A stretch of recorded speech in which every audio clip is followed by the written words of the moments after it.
Volkswagen Joe. Film from Ireland, Volkswagen Joe, kind of a very cinematic movie. Kind of a timely movie too, considering all the kind of social divide in all around the world that's going on. So kind of uses an allegory to what's happening in many kind of countries and border kind of crosses today, even in the Western world, like left, right. Technically is very good. Sound design was magnificent in this film, and the color palette was interesting. Everything was very subdued except for the beautiful red Carmen Ghia. It was the one spot of bright color in a very otherwise subdued palette. Having said that, story-wise, I don't understand why he chose to die. He could have driven that car to a country road and left it there and gone out, walked away. Why did he choose to sit in there and die? Well, I think that's a good question to ask people, because I have an easy answer to that, but we'll ask other people about that. Yeah, because I didn't understand that. You won't show the car? I think it's time you were on your way, sir. Joe, show him the car. You're all friends here. What business have you got with the inspector's car? Inspector, is it? Inspector sounds like collaboration, Joe. No military or police vehicles have ever been repaired in this garage. I am not involved. No such thing. Like your man Christ said, you're either for us or you're against us. Do as he says, Joe.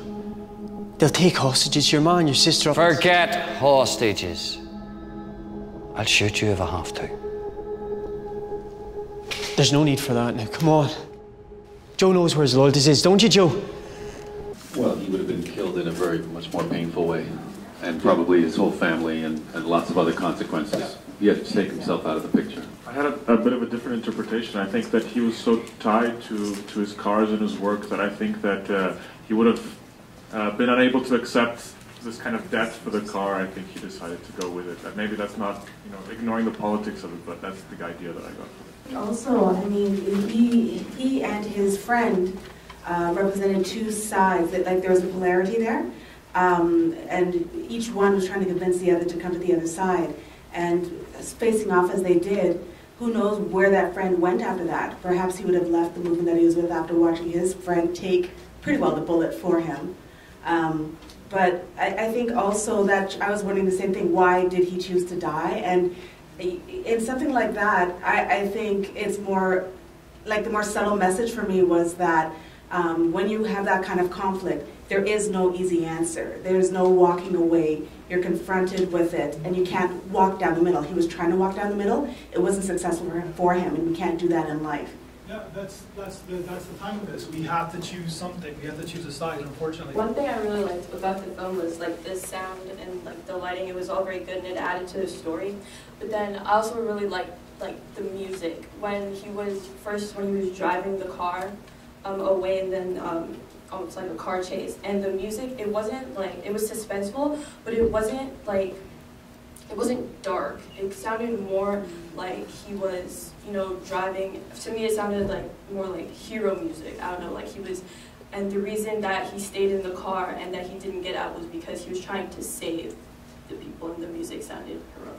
I think it also showed what happens to a society or a community when people are forced to take sides and forced to hate each other, basically. And so you can't, he had no choice in his life. He couldn't move anywhere in his life.